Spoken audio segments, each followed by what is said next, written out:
వాక్యంలో నుంచి మన అనేక విషయాలు ప్రతిదినం నేర్చుకుంటున్నాం. దేవుడు నాకు ఇచ్చిన సమయం అవకాశాన్ని బట్టి ఆయన స్తుతిస్తున్నాను. మరొకసారి ప్రభుపాటి మీ అందరికీ వందనాలు తెలియజేస్తున్నాను. ప్రియులారా, ఈరోజు ఆదికాండం 2వ అధ్యాయము 18వ వచనంలో ఒక మాట రాయబడింది. నరుడు మరియు దేవుడైన యెహోవా, నరుడు ఒంటరిగా ఉండుట మంచిది కాదు, వానికి సాటి అయిన సహాయమును చేయుదునని అనుకొనెను. మొదటి మానవుడైనటువంటి ఆదాము, భూమి మీద మొదటి నరుడు, ఆయన ఒంటరిగా ఉండటం మంచిది కాదు. ఎందుకు? మరి ఆయన ద్వారా ప్రపంచ ప్రజలు విస్తరించాలి. భూమిని ఎందుకు చేశాడు దేవుడు? మనిషి కోసం చేశాడు. ఈ సర్వ సృష్టి అంతా కూడా మనిషి కోసమే. మనిషి ఎవరి కోసం అంటే దేవుని కోసం.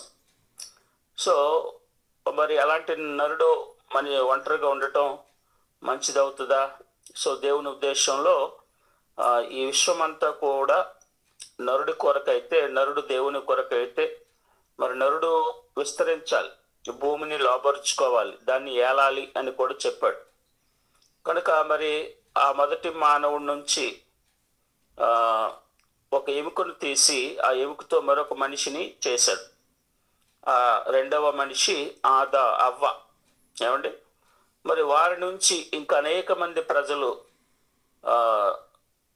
కలగాలని ఆశీర్వదించాడు. అందుకని ఈరోజు ప్రపంచంలో 850 కోట్ల మంది ప్రజలు వచ్చారు. ఆయన వారిని ఆశీర్వదించాడు. మీరు విస్తరించి ఫలించి ఈ భూమిని నిండించండి అని. సో ఆ విధంగా అది జగత్తు పునాది వేయబడక మునిపి ఆయన ప్రణాళిక. ఆ ప్రణాళిక ప్రకారంగా ఈరోజు మనమంతా వచ్చాం. మరి మొదటి నరుడు ఆ విధంగా ఒంటరిగా ఉండటం మనిషికి మంచిది కాదు. అయితే మనిషి సంఘజీవి. మనిషికి సహాయము ఎంతైనా అవసరం. అందుకనే ప్రసంగి గ్రంథంలో ఒక మాట వ్రాయబడింది, చూద్దాం. ప్రసంగి గ్రంథము 4వ అధ్యాయంలో చెప్పబడినటువంటి 8వ వచనం నుంచి, ప్రసంగి గ్రంథం 4:8 నుంచి, నేను ఆలోచింపగా వ్యర్థమైనది ఒకటి సూర్యుని క్రింద నాకు కనబడెను. ఇక్కడ జ్ఞాని అయిన సొలొమోను సూర్యుని కింద అంటే భూమి మీద ఆయనకి వ్యర్థమైనవి ఎన్నో కనిపించాయి. అయితే అందులో ఒక విషయాన్ని చెప్తున్నాడు. ఏంటంటే, ఒంటరిగా ఉన్న ఒకడు కలడు, అతనికి జతకాడు లేడు, కుమారుడు లేడు, సహోదరుడు లేడు. ఆయనను అతడు ఎడతెగక కష్టపడును. అతని కన్ను ఐశ్వర్యము చేత తృప్తి పొందదు. అతడు సుఖమును ఎరుగక ఎవరి నిమిత్తం కష్టపడుచున్నానని అనుకొనడు. ఇదియు వ్యర్థము, బహుగా చింత కలిగించును.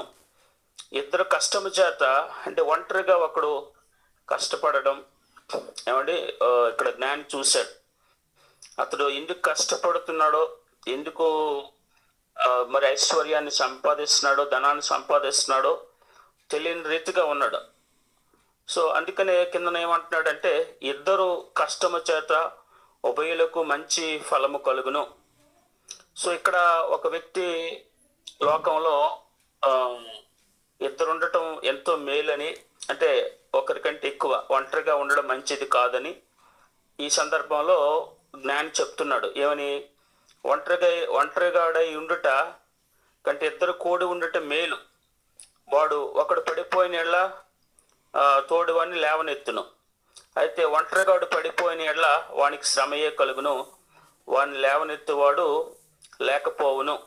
ఇద్దరు కలిసి పండుకుని ఎడ్ల వానికి వెట్ట కలుగును, ఒంటరిగానికి వెట్ట ఎలాగో కలుగును. ఒంటరిగాడు మరి ఒకడు పడిన ఎడ్ల ఇద్దరు కూడి, అంటే ఐక్యత, ఇద్దరు కలిసి ఏదైనా సాధించవచ్చు. మనిషి సంఘజీవిగా మరి ఈ విధంగా సాంఘికంగా మనం జీవించినప్పుడు మనకు ఒంటరితనంతో కాదు, మనకు తోడుగా ఎవరైనా ఉండాలి అని చెప్తున్నాడు. అయితే చూడండి, మొదటి మానవుడి విషయంలో ఒంటరితనం మంచిది కాదు అన్నాడు. అది మంచిదే. అందుకనే తోడుగా మరి అవ్వమ్మనిచ్చాడు. అలాగే ఒంటరితనం అనేది సాంఘికంగా ఈ లోకంలో జీవించే విషయంలో మంచిది కాదు అని చెప్పాడు. కానీ చాలా సందర్భాల్లో మనం చూసినప్పుడు కొన్ని సందర్భాల్లో ఒంటరితనం మంచిదిగాను, కొన్ని సందర్భాల్లో ఒంటరితనం మంచిది కానట్టుగాను కనిపిస్తుంది. అయితే దైవ సంబంధమైన విషయాల్లో కొన్ని సందర్భాల్లో ఒంటరితనం మంచిది కాదు. కానీ కొన్ని సందర్భాల్లో దైవ సంబంధమైన విషయాల్లో ఒంటరిగానే చాలామంది భక్తులు ఉన్నారు. వారు ఒంటరిగానే మరి దేవుని పక్షంగా నిలబడ్డారు. అందులో మొదటి వ్యక్తిగా మనం చూస్తే ఆది కాండంలోనే నోవాహును మనం చూస్తాం. నోవాహు 6వ అధ్యాయం 7వ అధ్యాయం చూస్తే అప్పుడున్న నోవాహు కాలంలో ఉన్న ప్రజలందరూ కూడా మరి దేవుని ఎరుగని వారుగా వారి యొక్క క్రియల్లో వారి పనుల్లో నిమగ్నమై ఉన్నప్పుడు మరి దేవుడిని మాట యందు విశ్వాసం ఉంచి ఆయన చెప్పిన మాట నమ్మినటువంటి భక్తుడిగా మనకు నోవాహు కనిపిస్తున్నాడు. నోవాహు కాలంలో పరిస్థితి ఎలా ఉండేదో యేసుప్రభువు వారు ఒక విషయాన్ని చెప్పారు, చూద్దాం. లోకాసు వార్త 17వ అధ్యాయము 26 నుంచి, నోవాహు దినములో జరిగినట్టు మనుష్య కుమారుని దినముల్లో జరుగును. నోవాహు వాడలోకి వెళ్ళిన దినం వరకు జనులు తినుచు త్రాగుచు పెండ్లాడుచు పెండ్లికి ఇయ్యబడుచు ఉండిరి. అంతలో జలప్రళయము వచ్చి వారందరినీ నాశనం చేసెను. నోవాహు దినములు ఎలా జరిగింది, ఎలా ఉందంట? నోవాహు తరములో ఆ ప్రజలందరూ కూడా పెళ్లి చేసుకుంటూ ఇండ్లు కట్టుకొనిచ్చు తినుచు త్రాగుచు ఉన్నారంట. ఏమంటే నారు నాటుచు, కింద చెప్తున్నాడు, అమ్ముచు కొనుచు నారు నాటుచు ఇండ్లు కట్టుకొనిచు ఉండిరి. అలాంటి పరిస్థితి. సో అలాంటి మరి లోతు దినములు అలాంటి పరిస్థితి, నోవాహు దినములు కూడా అలాంటి పరిస్థితి ఉన్నప్పుడు మరి నోవాహు మాత్రమే మరి ప్రభువు మాట నమ్మాడు, విశ్వసించాడు. ఇదిగో మరి ప్రజలంతా కూడా ఆయనకు వ్యతిరేకంగా ప్రవర్తిస్తున్నారు. కేవలం ఆ ఇచ్చినటువంటి దేవుణ్ణి ఎరుగకుండా తినడం త్రాగటమే. అసలు తినడానికి ఆహారం ఇచ్చిన దేవుణ్ణి, మరి బ్రతకటానికి బ్రతుకునిచ్చిన దేవుణ్ణి, ఆరోగ్యమునిచ్చిన దేవుణ్ణి, ఆయుష్నిచ్చిన దేవుణ్ణి, సర్వసృష్టిని కలిగించిన ఏకైక దేవుణ్ణి ఎరుగక పెండ్లి చేసుకోవటము, పెండ్లికి ఇయ్యబడటము, ఇదే తంతులో ఉన్నారంట. ఏమండి? తినటము త్రాగటము. ఏమండి? బ్రతుకుట ఎందుకంటే తినడం కోసమే, కోటి విద్యలు కేవలం కూటు కోసమే అన్నట్టుగా బ్రతుకుతున్నారు. ఈరోజు కూడా అదే కదా పరిస్థితి. సో అలాంటి పరిస్థితుల్లో దేవుడు నోవాహుకు చెప్పాడు, ఇదిగో నువ్వు ఒక వాడను సిద్ధం చేసుకో, మరి ఈ వాడను బట్టి నీవు రక్షించబడతావు, ఒక భయంకరమైనటువంటి జల ప్రళయాన్ని నేను రప్పిస్తున్నానని చెప్పినప్పుడు ఆ మాట నోవాహు నమ్మాడు. నమ్మిన నోవాహు అనేక మందికి చెప్పాడు, కానీ అక్కడ ఎవ్వరూ నమ్మలేదు. నోవాహుని పిచ్చివాడిలా చూశారు, నోవాహును హేళన చేశారు. ఈ జలప్రళయం రావడం ఏంటి, అసలు సరిగా వర్షమే పడలేని పరిస్థితుల్లో ఉంటే అసలు భూమంతా మునిగిపోతుందట, భూమంతా జరిగిపోతుందట అంటూ నోవాహు నమ్మలేదు. నోవాహు మాట ఎవరు వినలేదు. కానీ జలప్రళయం వచ్చింది. నోవాహు కుటుంబం మాత్రమే ఆ వాడలో తేలింది. అక్కడున్న ప్రజలందరూ కూడా, ఆ తరంలో ఉన్న భూమి మీద ఉన్న ప్రతి మనిషి, ఆ సృష్టి అంతా కూడా నాశనం జరిగింది. ఇది స్వయంగా యేసుప్రభువు వారు చెప్పిన సత్యం. కనుక ప్రియులారా, ఒక్కసారి ఒంటరిగా మనము దేవుని పక్షంగా ఉండవలసి వస్తుంది. అలాంటప్పుడు మనం భయపడకూడదు. ఏమండి? ఒంటరితనం కొన్ని సందర్భాల్లో, మరొక సందర్భాన్ని కూడా చూద్దాం. మనకు అబ్రహం గారు కనిపిస్తున్నారు. ఆయన కూడా ఒంటరిగా ఉన్నప్పుడు దేవుడు ఆయన పిలిచాను అంటున్నాడు. ఒకసారి యెషయా గ్రంథము 51వ అధ్యాయము 2వ వచనాన్ని మనం చూస్తే అక్కడ అబ్రహాము విషయంలో యెషయా గ్రంథం 51వ అధ్యాయము 3వ వచనాన్ని 52, యెషయా గ్రంథం 52 చూద్దాం. 52వ అధ్యాయము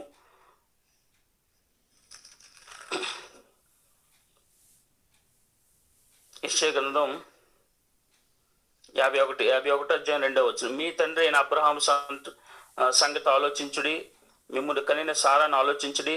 అతడు ఒంటరి అయి ఉండగా నేను అతన్ని పిలిచిందని, అతన్ని ఆశీర్వదించి అతని పెక్కు మంది అగునట్లు చేసి తిని. ఏమంటే ఈ విషయం అక్కడ యెషయా 60:22 కూడా రాయబడింది, ఒంటరి అయిన వాడు 1000 మంది అగును. ఆ విధంగా ఒంటరిగా అబ్రహామును దేవుడు పిలిచాడు. అబ్రహాము 100 ఏళ్ల వరకు ఒంటరిగానే ఉన్నాడు, ఆయనకు సంతానం లేదు. తర్వాత 100 ఏళ్ల తర్వాత ఒక కుమారుడు పుట్టడం, ఆ ఇషాకు నుంచి యాకోబు పుట్టడం. యాకోబు ఒంటరిగా ప్రార్థన చేసిన ఆ ప్రార్థన బట్టి దేవుడు యాకోబు పేరు మార్చి ఇశ్రాయేలుగా పేరు పెట్టాడు. ఆ ఇశ్రాయేలు నుంచి 12 మంది కుమారులు ఇచ్చాడు. ఆ ఇశ్రాయేలు 12 మంది కుమారుల నుంచి 12 గోత్రాలు వచ్చాయి. ఆ 12 గోత్రాల నుంచి ఇశ్రాయేలు దేశం వచ్చింది. ఆ ఇశ్రాయేలు దేశం ఎప్పటికీ ఉంది. మనకు తెలుసు కదా, ఇశ్రాయేల్ దేశం అంటే ప్రపంచాన్ని వణికిస్తున్న దేశం. అది ఇశ్రాయేల్ దేశం అంటే అసలు ప్రపంచ అన్ని దేశాలకి భయమే. అది చాలా చిన్న దేశమే, చాలా చిన్న దేశం. మన రాష్ట్రం అంతా కూడా ఉండదు. అంత చిన్న దేశం అంటే అంత గొప్ప శక్తి కలిగిన దేశం ఎలా అయింది? దేవుడు చెప్పాడు కదా యెషయా 60:22, ఒంటరి అయిన వాడు 1000 మంది అగును అంటే 1000 మందికి ఉన్నంత బలాన్ని నేను ఇస్తాను మీకు అన్నాడు.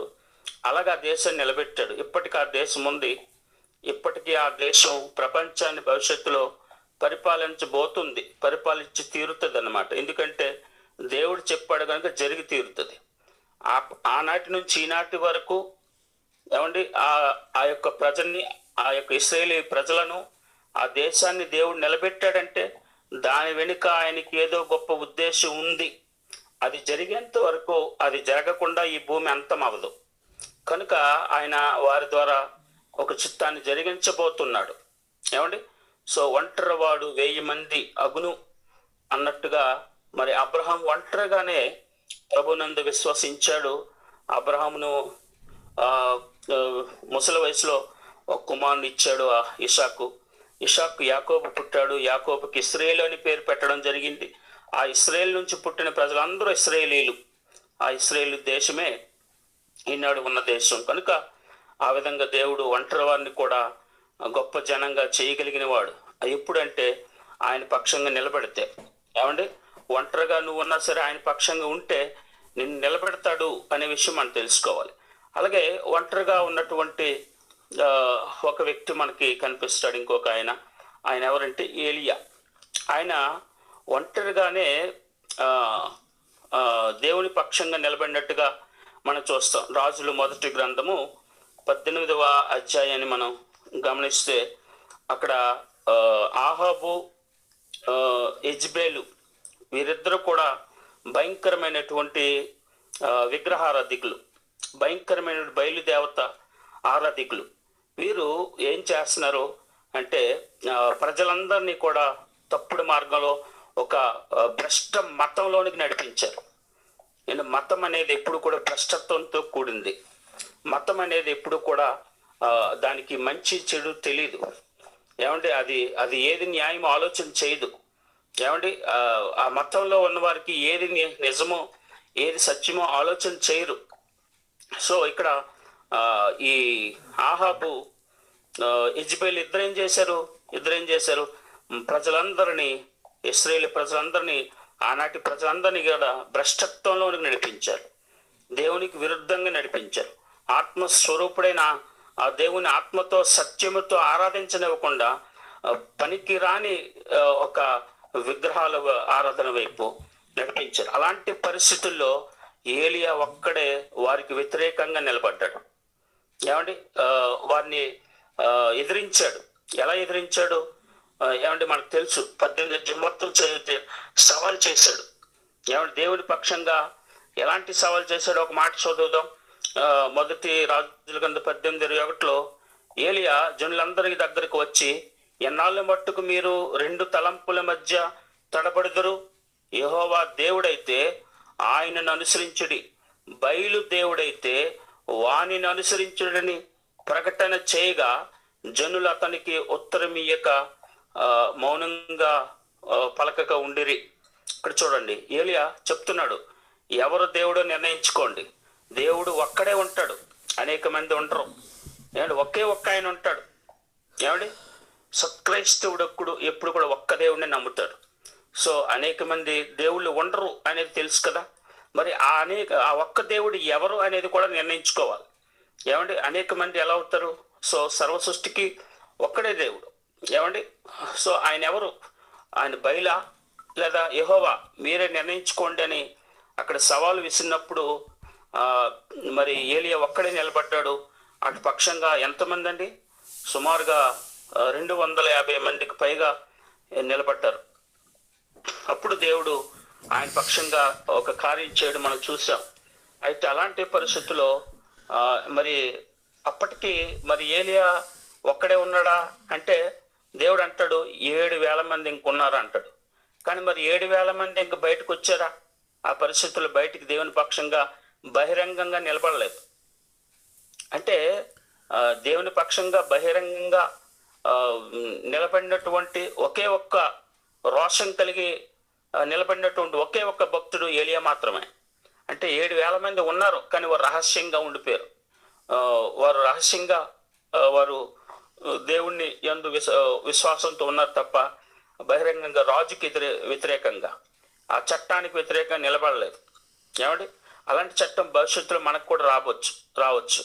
ఏమంటే షడ్రకు మెషకు అబేద్నెగోల టైంలో ప్రపంచాన్ని పరిపాలించిన నెబుకద్నెజరు చేసినటువంటి ఆ చట్టానికి వ్యతిరేకంగా నిలబడ్డారు షడ్రకు మెషకు అబేద్నెగోలు.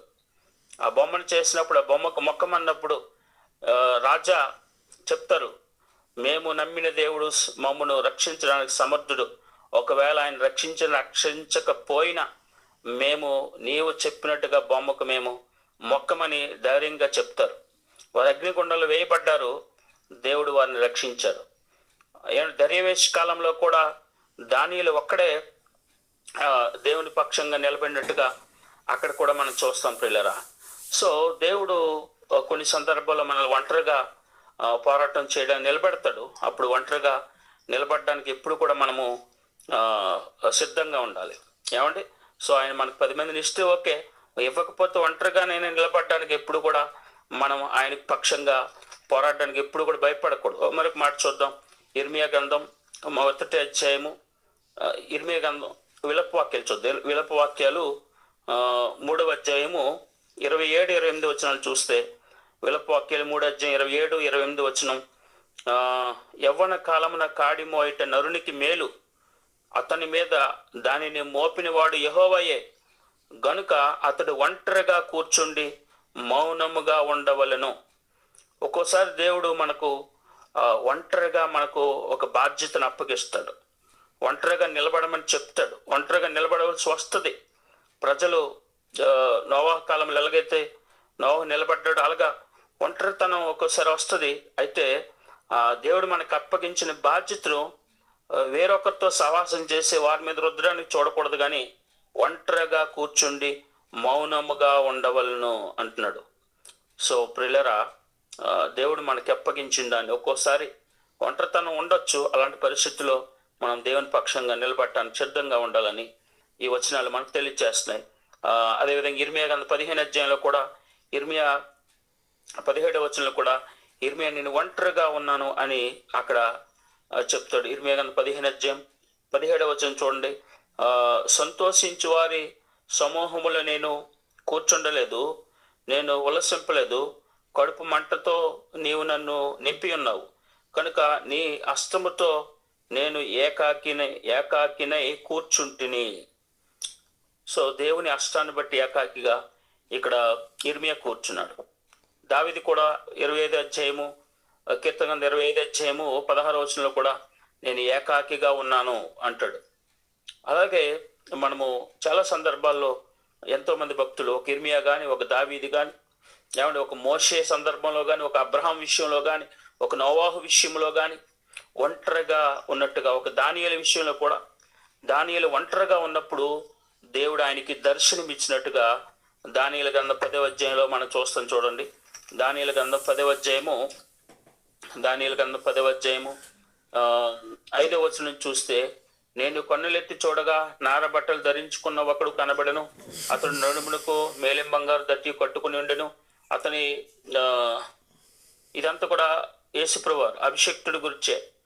సో 7వ వచనం చూడండి, దానియేలు అంటున్నాడు 7వ వచనంలో, దానియేలు నాకు ఈ దర్శనము కలగా నాతో కూడా ఉన్న మనుషులు దాన్ని చూడలేదు, గాని మిగుల భయక్రాంతులై దాగుకొని పారిపోయిరి. ఆ దర్శనం ప్రభువారు దానియేలుకు కనిపించారు.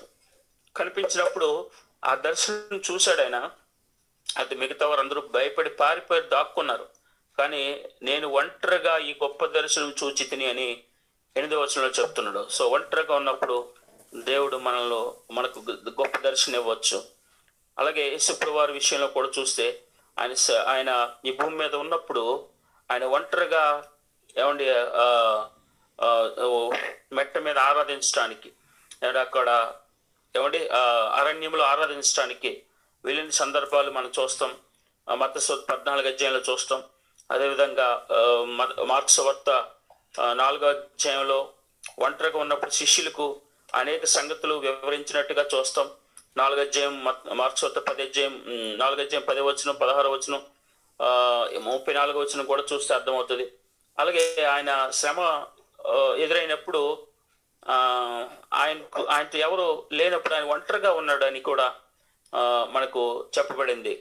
ఒకసారి చూసినట్లయితే 16 యోహాను సువార్త 16వ అధ్యాయం 32వ వచనంలో చూసినట్లయితే ఇక్కడ ప్రభువారు అంటున్నారు, ఇదిగో మీలో ప్రతివాడు ఎవరింటికి వాడు చెదిరిపోయి నన్ను ఒంటరిగా విడిచిపెట్టి గడి వచ్చి ఉన్నది, అది వచ్చి ఉన్నది.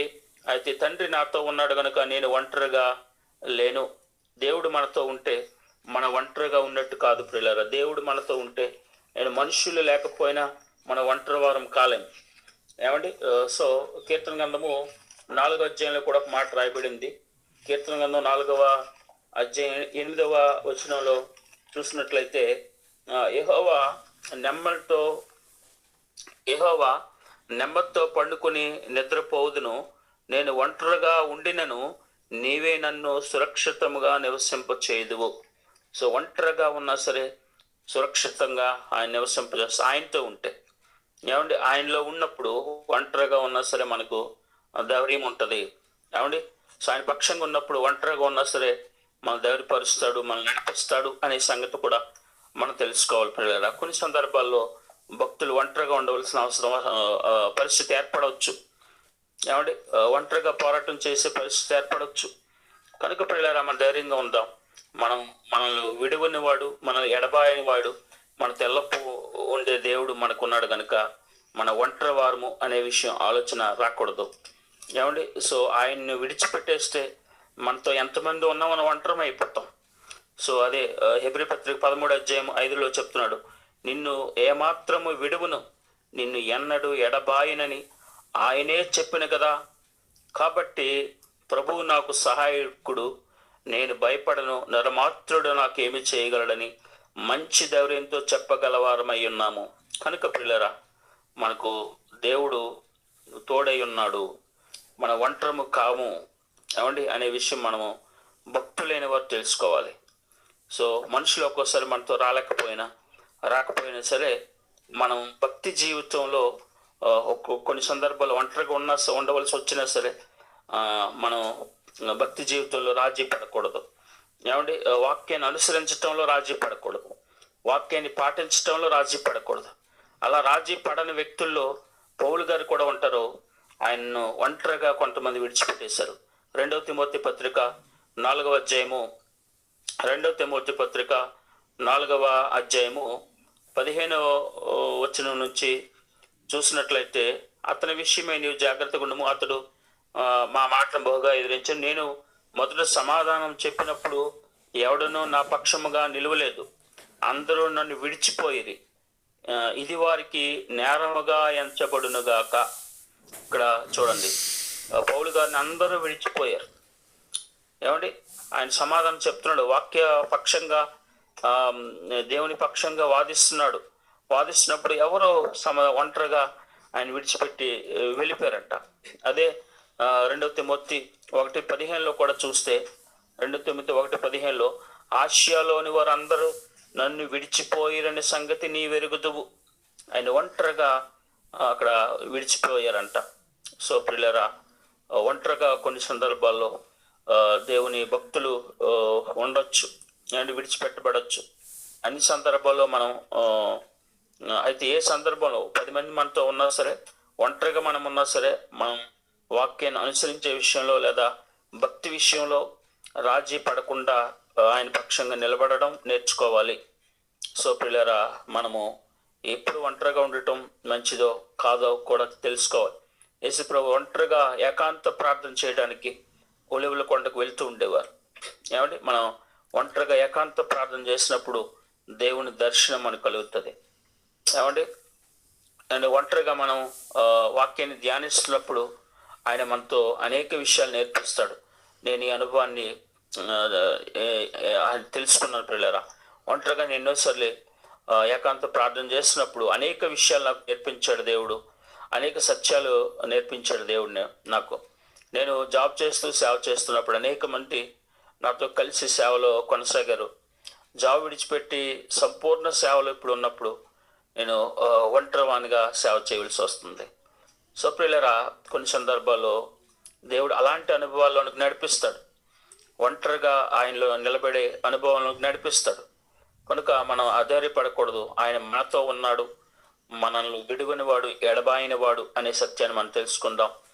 ఆ విధంగా మనము దేవునిలో కొనసాగుదాం ప్రియులారా. సో అనేక మందితో కలిసి వెళ్ళడం మంచిదే, సంఘంగా ఆరాధించడం మంచిదే. కొన్ని సందర్భాలు ఒంటరిగా పోరాటం చేయవలసి వస్తే అప్పుడు మన నిరుత్సాహ ఎదురవుతుంది. ఒంటరితనం నిరుత్సాహానికి గురవుతాం. కానీ అలాంటప్పుడు నిరుత్సాహపడకూడదు. నేను నీకు తోడుగా ఉన్నాను, నిన్ను విడువను, ఎడబాయను అని ఆయన చెప్తున్నాడు. కనుక మనం కొన్ని సందర్భాలు ఒంటరితనం వచ్చినప్పుడు మనం ప్రభు మనతో ఉన్నాడు అనే విషయాన్ని జ్ఞాపకం చేసుకోవాలి. కొన్నిసార్లు ఒంటరితనం ఏర్పడినప్పుడు ప్రభు మనల్ని విడువని వాడు, ఎడబాయిన వాడు అనే విషయాన్ని మనం తెలుసుకోవాలి. సో ప్రియులారా, మనిషి సంఘజీవి కనుక లోకంలో బ్రతకటానికి ఒంటరితనంతో బ్రతకలేరు. కానీ దేవుల్లో బ్రతకవలసి వచ్చినప్పుడు ఒకసారి ఒంటరితనంతో బ్రతకగలుగుతాడు. ఎందుకంటే దేవుడు తోడుగా ఉంటాడు కనుక. చివరిగా ఒక మాటతో ముగించుకుందాం. ప్రభువారు చెప్తున్నారు, యోహాను సువార్త 16వ అధ్యాయము, యోహాను సువార్త 8వ అధ్యాయం చూద్దాం. యోహాను సువార్త 8వ అధ్యాయము 29వ వచనాన్ని చూద్దాం. యోహాను సువార్త 8:29లో రాయబడినటువంటి మాట చూసినట్లయితే, యోహాను సువార్త 8వ అధ్యాయం 29వ వచనంలో, నన్ను పంపినవాడు నాకు తోడై ఉన్నాడు, ఆయనకి ఇష్టమైన కార్యము నేను ఎల్లప్పుడూ చేయుదును గనుక ఆయన నన్ను ఒంటరిగా విడిచిపెట్టలేదని చెప్పెను. సో ప్రియులారా, దేవుడు మనకు తోడై ఉంటాడు. దేవుడు మనకు తోడై ఉన్నప్పుడు ఇక్కడ చూడండి, ఆయనకి ఇష్టమైన కార్యము నేను ఎల్లప్పుడూ చేస్తున్నాను కనుక ఆయన నన్ను ఒంటరిగా విడిచిపెట్టలేదు. సో దేవునికి ఇష్టమైన కార్యం మనం ఎల్లప్పుడూ చేస్తే, ఒకవేళ మనుషులు మనల్ని విడిచిపెట్టినా సరే ఆయన మనల్ని ఒంటరిగా విడిచిపెట్టడు అనే సత్యాన్ని తెలుసుకోవాలి.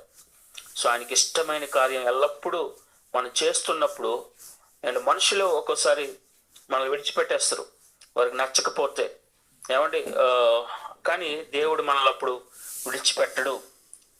పౌలు పక్షంగా ఏ విధంగా అయితే ఉండి పౌలుని బలపరిచాడు ముందు చదువుకున్న 2 తిమోతి 4లో. సో అలాగా ఇక్కడ యేసుప్రభువు వారు కూడా అదే అంటున్నారు, ఆయనకి ఇష్టమైన కార్యం చేస్తున్నాను కనుక నేను ఒంటరివాణ్ణి కాదు.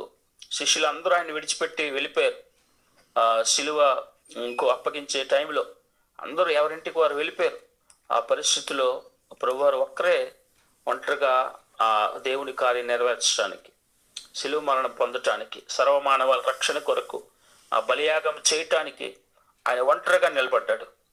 ఏమండి, అదే చెప్తున్నాడు యోహాను సువార్త 16వ అధ్యాయము 32వ వచనంలో, ఇదిగో మీలో ప్రతివాడు ఎవని ఇంటికి వాడు చెదిరిపోయి నన్ను ఒంటరిగా విడిచిపెట్టి గడియ వచ్చి ఉన్నది, అది వచ్చే ఉన్నది. అయితే తండ్రి నాతో ఉన్నాడు కనుక నేను ఒంటరిగా లేను. సో దేవుని ఇష్టం నెరవేర్చేటప్పుడు ఎవరైనా విడిచిపెట్టి వెళ్ళిపోయినా సరే మనం ఒంటరిగా ఆయన ఇష్టాన్ని జరిగించడానికి ఏమండి మనం సిద్ధపడి ఉందాం. ఒంటరిగా ఏకాంత ప్రార్థన మనకి ఎంతో మేలు చేస్తుంది. ఏకాంతగా వాక్యాన్ని ధ్యానించడం మనకి ఎంతో మంచిది. ఆ వాక్యం ద్వారా మనతో మాట్లాడే దేవుడు కనుక ఆ విధంగా భక్తి జీవితంలో కొన్ని సందర్భాల్లో ఒంటరితనం మంచిది అనే విషయం తెలుసుకుందాం. సో లోక విషయంలో కూడా మరి ఒంటరితనం మంచిది కాదు. దేవుడైనా ఉండాలి అండ్ మనుషులైనా ఉండాలి లోకంలో. ఏమంటే మానవుడు సంఘజీవి కనుక. సో దేవుడు మనుషులు లేకపోతే, దేవుడు లేకపోయినా మనుషులు లేకపోయినా అలాంటి వారు చాలా బాధను అనుభవించవలసి వస్తుంది. ఏమండి? సో ప్రియులారా, మనము ఒకవేళ మనుషులు లేకపోయినా దేవుడు మనతో ఉండేటట్టుగా మనము మన భక్తి జీవితాన్ని కొనసాగిద్దాం. అట్టి కృపాదన్నితి దేవుడు మనందరికి దయచేసి దీవించునుగాక. ఆమేన్. అయ్యా వందనాలు.